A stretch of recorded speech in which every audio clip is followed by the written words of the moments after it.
Go సేవ చేసిన వాళ్ళు, గోవుని రక్షించిన వాళ్ళు, గో ప్రదక్షిణం చేసేవాళ్ళు, గో గ్రాసం పెట్టేవాళ్ళు, గో సేవ చేసే వాళ్ళు ఎవరు ఉంటారో వాళ్ళ పట్ల వెంకటేశ్వర స్వామి వారు అంత ప్రీతిపాత్రుడు ఉంటాడు. కలిబాధమంత తిరుమల కలియుగ వైకుంఠమనగ దయచేసిన మీ సలవిత కరుణా హృదయము కలలోనను బరువరాదు కన్యకలాక్ష అంటారు. కలియుగంలో అందరూ శ్రీ వెంకటేశ్వరుడి దర్శనాన్ని, శ్రీ వెంకటేశ్వర స్వామి వారి యొక్క అనుగ్రహాన్ని కోరుకుంటారు. కలౌ శ్రీ వెంకటనాయక, వెంకటేశ్వర స్వామి వారిని స్మరించడం, దర్శించడం, కీర్తించడం అంత పుణ్యప్రదమే. అటువంటి వెంకటేశ్వరుడు కూడా నిజానికి దేని చేత ఎక్కువ సంతోషాన్ని పొందుతాడు అంటే గోవుని సేవిస్తే సంతోషిస్తాడు. అది మొదటి చిత్రంలో నిరూపణం చేశారు. ఆయన గొడ్డలి దెబ్బతిని గోవుని రక్షించాడు అంటే మనం గోవుని సేవిస్తే ఆయన ఎంత సంతోషిస్తాడన్నది అర్థం చేసుకోమని చెప్పడానికి మొట్టమొదటి చిత్రంలో గో సేవ యొక్క ప్రాధాన్యతని తెలియచేయడానికి వెంకటేశ్వర స్వామి వారు గొడ్డలి దెబ్బతిని గోవుని రక్షించినటువంటి వైనాన్ని చిత్రించి అక్కడ ఎందుకు వెంకటేశ్వరుడికి గోవు అంటే అంత ప్రీతి అన్న విషయాన్ని నిరూపణం చేస్తూ సంస్కృత భారతం నుంచి ఆ శ్లోకాన్ని ఉటంకించారు. విజ్ఞానం కవితాభావ యజ్ఞమేవచవాసవ ఏకాదిశ్చ వినాయుజ్ఞ నమత్తేతు కథంచన. అంటే అసలు నిజానికి గోవు లేకపోతే కర్మచక్రమే తిరగదు. అంత గొప్ప ప్రాణి సాక్షాత్ పరదేవతా స్వరూపమే గోమాత ఉన్నది. భూమాత, గోమాత, లోకమాత, జనకమాత అని నలుగురు తల్లి. భూదేవి ఒక తల్లి.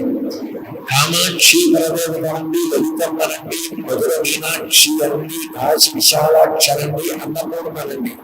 ఆవిడ ఒక తల్లి, జన్మనిచ్చినది ఒక తల్లి. అట్లాగే గోమాత ఒక తల్లి. జన్మనిచ్చిన తల్లి ఒక్కొక్కరికి ఒక్కొక్కరు మారిపోతుంటారు. కానీ భూమి మాత్రం అందరినీ పోషిస్తూ ఉంటుంది. ఈ భూమి కూడా నిజానికి మహాప్రళయంలో లేకుండా అయిపోతుంది. కానీ ఎప్పటికీ ఉండిపోయే ఎవరు అంటే లోకమాత కామాక్షి అట్లాగే ఉంటుంది. అటువంటి లోకమాత అయిన కామాక్షియే గోమాత రూపంలో ఈ భూమి మీద తిరుగుతాడు. అంటే నిజానికి కాంచీపురం వెళ్ళి కామాక్షి దర్శనం చేస్తే ఫలితం వస్తుందో గోమాత యొక్క దర్శనం చేసినా కూడా అంతే ఫలితం. గోమాత దర్శనం అంత గొప్పది, గో సేవ అంత గొప్పది అని మొదటి చిత్రం ద్వారా నిరూపణం చేశారు. ఇక రెండవ చిత్రం దగ్గరికి వచ్చేటప్పటికి గోవుకి ప్రదక్షిణం చేయడం ఎంత గొప్ప విషయమో నిరూపణం చేస్తున్నారు. ప్రదక్షిణం అంటే దేవు సహితమైనటువంటి గోవు, అంటే ఆవు దూడ అక్కడ ఉండగా యజమాని, ఆయన ధర్మపత్ని, పిల్లలిద్దరు కొడుకు కూతురు కలిసి ఆ గోవుకి ప్రదక్షిణం చేస్తున్నారు. ప్రదక్షిణం అన్న మాటకు అర్థం ఏంటంటే గుండ్రంగా తిరిగి రావడం. ఆవు మధ్యలో ఉండగా అది మన కుడి చేతి వైపు మాత్రమే ఉండేటట్టుగా చుట్టూ తిరిగి వస్తే ప్రదక్షిణం చేశారు అంటారు. ప్రదక్షిణం చేసేటప్పుడు ఇతర విషయములు ఏమీ కూడా మాట్లాడడం, కేవలం ప్రదక్షిణం చేసినటువంటి కారణం చేత మీరు గొప్ప పూజ చేస్తే మీ యొక్క భక్తిని అంతకు మీరు ఎంతో కష్టపడి మాటల చేత వ్యక్తం చేస్తే ఎంత ఫలితం వస్తుందో మీ మనసులో ఉన్న భక్తిని ప్రకటన చెయ్యడానికి మీరు గోవు చుట్టూ గుండ్రంగా తిరిగిన కారణం చేత కూడా అదే ఫలితం వస్తుంది.